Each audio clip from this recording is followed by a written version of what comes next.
Stop believing that motherhood is supposed to complete you, because for many women, it slowly erases them. There is a quiet lie society keeps feeding you that losing yourself is just part of being a good mother. That exhaustion is love, that disappearing is devotion. But the truth is far more brutal. When your entire identity is reduced to bills, laundry, and diapers, you are not just busy, you are being erased in slow motion. Look at your life closely. When was the last time you made a decision that had nothing to do with someone else's needs? When was the last time you felt like a person, not a function? And here is the part no one warns you about.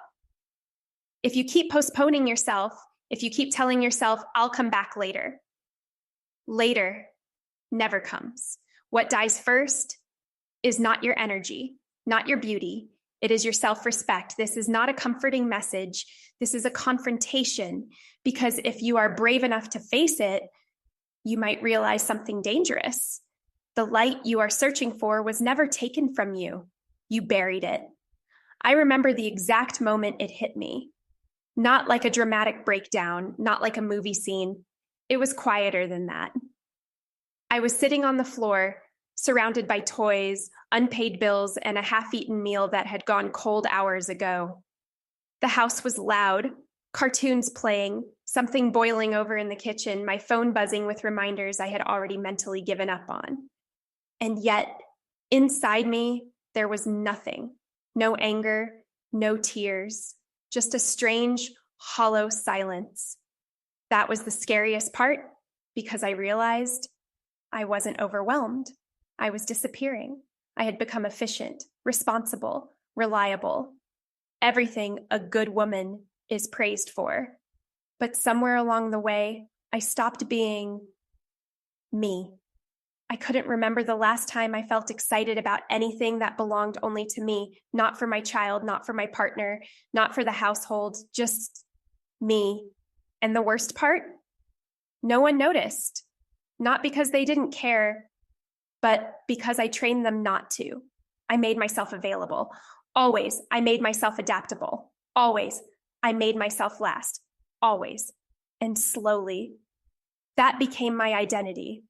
But the truth didn't fully land until one small, almost insignificant moment. I walked past a mirror, and I didn't recognize the woman looking back. Not because she looked older, not because she looked tired, but because she looked absent, like someone had taken the soul out and left the body to keep functioning. That was my breaking point. Not loud, not dramatic, but final. And that is when I asked myself a question that changed everything. If I continue like this for another 5 years, will there be anything left of me to come back to? The answer was immediate. No. And that's when I understood something most women are never taught to question. We don't lose ourselves because life is demanding. We lose ourselves because we build our entire identity around being needed. Read that again. Being needed feels like love. It feels like purpose. It feels like worth. But it is also one of the most dangerous traps you can live in, because when your value depends on how much you give, you will never know when to stop, and you will call your own exhaustion normal. That's how self-betrayal works, not as a single decision, but as a pattern repeated so often it becomes invisible. I used to believe that if I just held everything together, if I just gave a little more, if I just waited until things calmed down, then I would come back to myself. But life doesn't calm down. It just changes shape. There is always another bill, another responsibility, another reason to delay your own existence. And that's when the deeper realization hit me, the one that hurt the most. No one was coming to give me permission to exist again, not my family, not society, not time, because I was the one who gave that permission away. That's when I stumbled into a principle I had ignored my entire life. Self-mastery is not about controlling your circumstances. It is about reclaiming control over what you allow to define you. I couldn't control the responsibilities in my life, but I could control one thing: whether I continued to abandon myself in the process. And that changed everything, because suddenly the problem wasn't my life. The problem was the system I was using to measure my worth. I had built my identity on external validation, how much I did, how much I gave, how indispensable I was. But the more I fed that system, the more it consumed me. So I made a decision that felt terrifying at first and selfish. I stopped trying to be everything for everyone, not completely, not overnight, but deliberately. I started noticing the moments I automatically said yes and questioned them. I started noticing how uncomfortable I felt when I chose myself and stayed with that discomfort instead of escaping it. Because here's the truth no one prepares you for. When you stop abandoning yourself, it will feel wrong at first. Not because it is wrong, but because you are breaking a pattern your entire identity was built on. And that discomfort, that resistance, that is not guilt. That is withdrawal.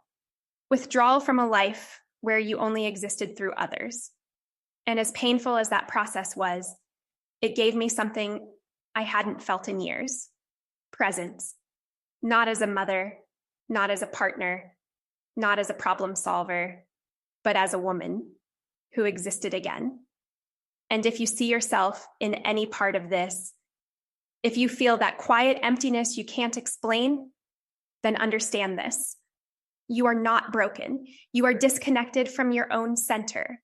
And the longer you ignore it, the harder it becomes to find your way back. But the moment you see it clearly, you are already on the way out. Now, you have a choice.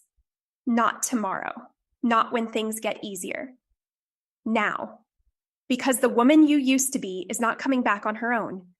You have to reclaim her. Start here. First, tell the truth. Stop saying, I'm just tired. You are not just tired. You have been abandoning yourself. Name it clearly without softening it.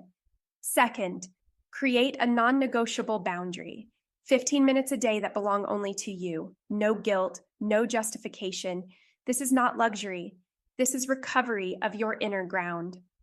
Third, stop measuring your worth by how much you sacrifice.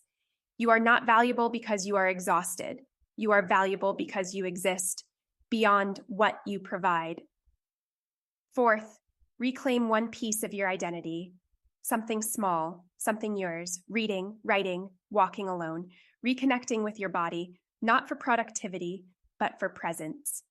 And finally, decide who leads your life, not your responsibilities, not other people's expectations, you. Because here is the truth you can no longer ignore. You were never born just to pay bills and change diapers. You were born to live with a soul still intact. So if you are ready to stop disappearing, write this down somewhere you can see it. I take the wheel back, and this time, don't give it away again.